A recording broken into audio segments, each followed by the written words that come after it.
Hey, welcome back. I hope you had a good break, and I hope you have picked up the next set of orange notes. It says PowerPoint notes in the upper left-hand side. But before we start that next set of notes, what I'd like you to do is take your other set of notes that you just finished and flip it over to the back page, and then add this information. So we're going to need this for the new set of notes. So on the back page of the original set of notes, we're going to just draw a quick XY graph. And I want to point out that if there is a series of data that ends up looking like that, the numbers get bigger as you go from left to right. That is what we call a positive slope. And by contrast, let's draw another XY graph. X side to side, Y to the sky. And if the numbers get smaller as you go from left to right, that is what we call a negative slope. Most of you probably know that. Maybe some of you need a refresher on that. That's going to be helpful for the next set of notes. One last thing to add is just our cardinal directions right here. So it is north, east, south, and west. Never eat soggy waffles, right? So those are our cardinal directions. Those are our positive and negative slopes. Let's get to the lecture at hand right here. So now the new set of notes, the PowerPoint notes right here. These are brought to you by the UNAVCO, which stands for University Navstar Consortium. What the heck is that? It's a group of scientists and engineers that it's been around for a couple of decades now. And basically, they apply the technology of GPS to things like seismology and other geosciences. They kind of coordinate research and education. And this is a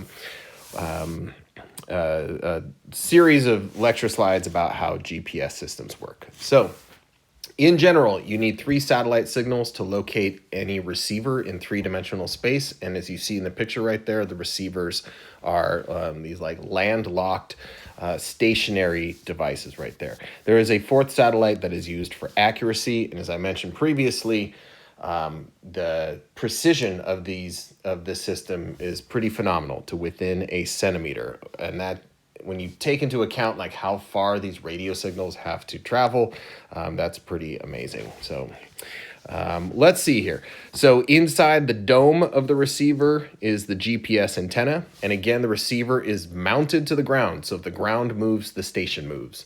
And then the GPS receiver has to be powered. So there's a solar panel. There's batteries that can get charged up by the solar panel, extra batteries in case those get depleted. There's the GPS receiver. So these are radio waves coming from the GPS satellites that are in geosynchronous orbit around the Earth, like we talked about.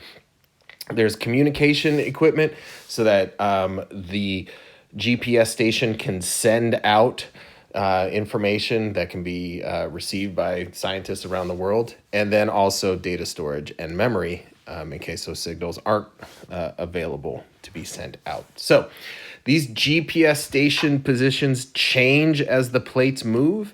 And so if we had something, let's see if I can get that to work. If we have something like Station A right here on the continent, or Station B right here off the coast, we would expect these GPS stations to move as the oceanic plates move themselves. So in this diagram in particular, we would expect to see, based on what we were talking about before with like the lithospheric plates riding on top of the asthenosphere, we would expect to see Station B moving towards Station A. So that just gives you an idea. Just remember, the stations themselves are stationary. They're mounted to the ground. And then as the plates move, so do the stations. Let's see here. Every 30 seconds, position data is collected. And then one position estimate is developed for each day. So we take like a series of data points, and then we get like a final answer every day. And that position estimate has 3 different components. One is the north, or the northwest. I said that wrong. Northeast movement. I said it wrong again. Derp, derp, derp. North-south movement. Holy moly. And then there's east, which is really the east west movement. There, I got that one right. Yay for me. And then vertical movement, which means change in elevation. So we get these kind of like 3 different sets each day: the north-south movement, the east-west movement, and the up-down movement. All right, what does this even look like? So for each, this is a time series plot. So if you look on the x-axis down here, let me get this like funky laser thing going on, right? There we go. Right down here on the x-axis, we have years, and they are like, it's kind of weird to think about this, but they basically divide the year up into tenths. And so this one right here is the beginning of 2004, and this is like 40% of the way through 2004, and this is 80% of the way through 2004, and then here's 2005. So it just makes the graphs look a little bit nicer when you divide it up like that. So here we have a positive slope right here on our north-south axis right here. That means that station is moving north.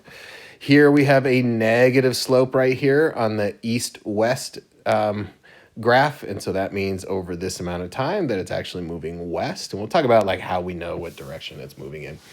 And then here in the vertical we have this kind of like downward trend, so that means that it's moving down over time. So at the ends here, these are like the rapid position estimates, and then the lines, those right there, that's the series over time. So this is from 2004 to 2007, so 3 years of data for one station.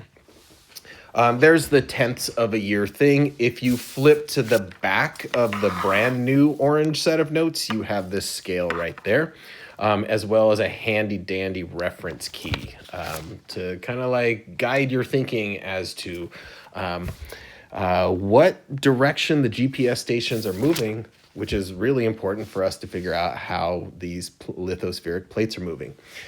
Gaps in the data. Accidents happen. So power outages, things can get buried with snow, stuff can fail, jerks can come along and destroy things. Wildlife, which I don't know, maybe they're jerks or not, maybe they just don't like humans, or maybe they're just bored. I don't know. But sometimes those GPS stations stop sending data. So if you need to pause this video so you guys can write those down, that's fine. But just know that sometimes there are gaps in the GPS data. We're going to skip doing a fun thing. Don't even worry about it.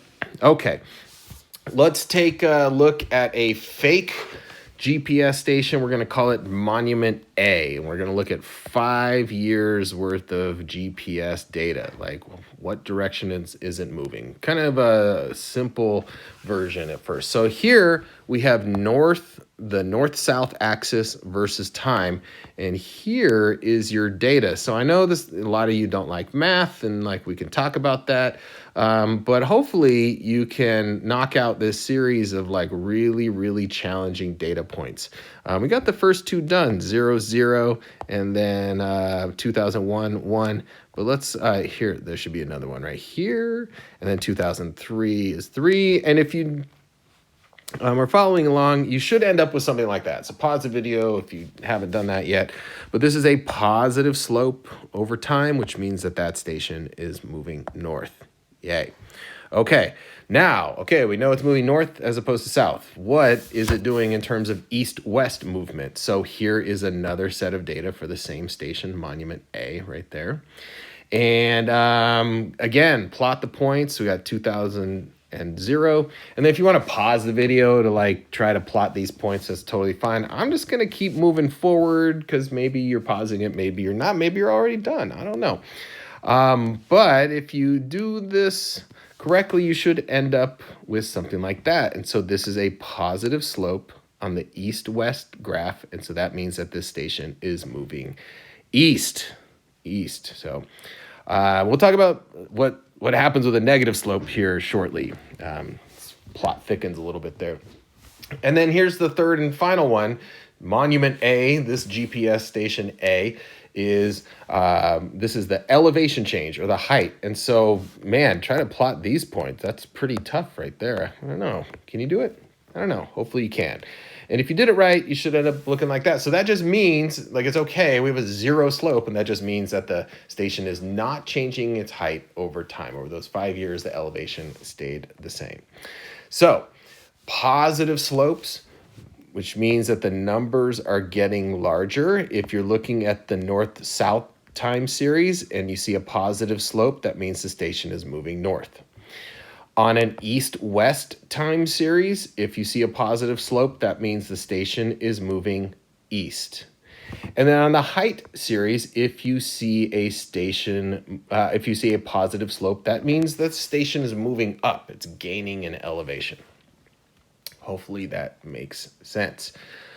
Let's talk about this. If we plotted them both together on the same graph, we would end up with something like this. So maybe you need to pause the video to make sure everybody is getting this on their paper right here. But we've got the north data, we've got the east data, and that means that the GPS monument A, this hypothetical one, is moving to the northeast. Moving to the northeast. Okay, let's look at what happens in like kind of the opposite scenario. So let's, we have a new GPS monument. We're gonna call it the exciting name of Monument B. Same 5 years of time right here, 2000, 2005. But we see is actually these negative numbers. It's moving in a more negative direction, which means that it is moving south. We see that these numbers here are negative, so that means that it is moving in a more westerly direction on the east-west axis. And I'm just gonna like cut to the chase because it's a video and I don't really feel like dragging it out and making you do all the fun steps, but take a moment there and make sure that your graph is complete. On the y-axis, we have the north-south axis. On the x-axis, we have the east-west axis. And so that should be moving to the southwest. The southwest. And we'll talk about how we also know that here in just a moment. So, southwest. Okay. Now we're here at negative slopes. What do negative slopes mean? Negative slopes, if we have a north-south time series right here, that means that the station is moving south. On the east-west time series, if we see a negative slope, that means the station is not moving east, it is moving west. And then on our height series, if we see a negative slope, that means that the station is moving down. It's losing elevation. So that's what negative slopes mean in this. All right. Moving onward and forward, the last thing to kind of talk about is what happens when there's a zero slope. And what that means is that the station is, for example, on a north-south time series. If there's a zero slope, that means it's not moving north or south. If there's a zero slope on a height graph, that means it's not gaining or losing elevation. And it might have slight variations, but overall we see like this is a pretty negligible slope. And so the station really just isn't moving. Yeah, zero slope. So some stations move a lot, some stations move only a little bit. Like we talked about in the last set of notes, like these plates are spreading at different rates. And so we'll see different, basically, vectors is how we're going to describe the plate movement. So let's do a couple examples here. And again, pause the video as needed. I'll leave it up to you to kind of figure that out. So here is the graph of the north-south. And so we see that it is moving north, positive slope. And then here on the east-west, we have a positive slope, which means that it is moving east. So we know that the car here that's associated with these graphs, from switching from GPS station to these fancy cars down here, we know that this graph is telling us that the car is moving northeast. And so maybe pause the video, predict, or just observe what car is doing that. And if you didn't pause the video, I don't know, maybe you pause the video, maybe not. So we should be car A. Car A is moving northeast. And if you have to look at your never eat soggy waffles thing on the notes before to remember what's east and what's west, check that out right there. So car A is moving northeast. What about this? We've got ours our north-south plot time series, and we have a negative slope. What does that imply? That implies that this car is moving to the south. I know it's kind of weird. We switched from like plate tectonics to like cars, but hopefully you're following the logic here. And then on the east-west axis, we have a zero slope. So which car is moving south? South. That's what this is telling us. So we have a negative slope on the north. So that means it's moving south. We have no slope on the east-west, so it's not moving east or west. It's only moving south. And that should be car C. Exactly. All right. Hopefully y'all got that. Car C. Let's do a couple more here. We got a positive slope on the north-south, so that means it's moving north. Exactly right. And then we have a negative slope on the east-west direction, so that means that it is moving west, right? Yeah, so which one is moving northwest? Which one is moving northwest? We've already eliminated A and C, or A and E. What? A and D? I don't even remember. Anyway, which one of these is moving to the northwest? It is car B. That's exactly right. Moving to the northwest, car B. Hopefully you picked that up. All right. And here's another one to think about here. So let's say we have car E. Which direction is it moving? How do we plot those points? Let's see if we can do that. So is car E, which is right here, is it moving north or south? Heck no. So we're going to put some sort of like just flat line right there, zero slope. And again, it doesn't matter in this case like where you put that line on the y-axis, just as long as you show that it has a zero slope. Is it moving east or west? It's totally moving east. So we're going to have a positive slope on the east right there. And so that's what we would expect it to look like right there. Car D. Yep. I totally explained that wrong. What am I talking about here? Wait, what? I got lost. Car D. Wait, what? Car E. There we go. Yeah, car E. Okay, phew. Yeah. Ooh, I got ahead of myself. Car D. Okay.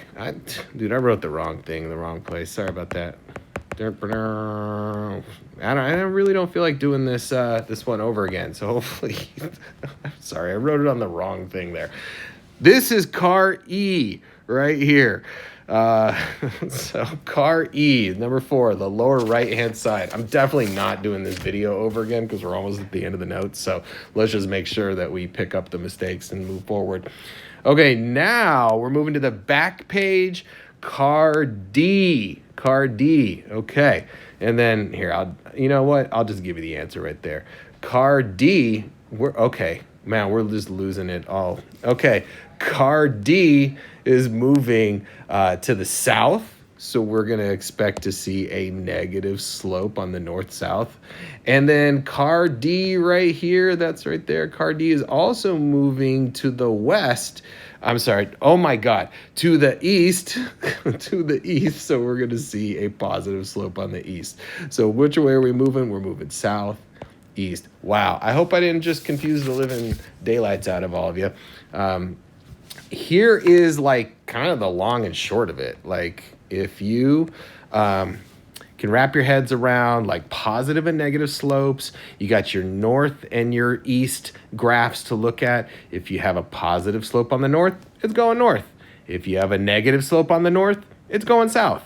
If you have a positive slope on the east, it's going east. If you have a negative slope on the east, it's going west. And that's kind of it. So we're going to translate these to what we call vectors, or these like overall directional arrows that kind of represent where the plates are moving. So hopefully that made some sense. And you could take that information and move on to the lab, which has those vector arrows. I would, if it were me, I would keep this handy dandy reference like available at all times. And the next thing you need to do is pick up the pink assignment and then get going, and hopefully you can finish it today. So, all right, thanks a bunch. Bye-bye.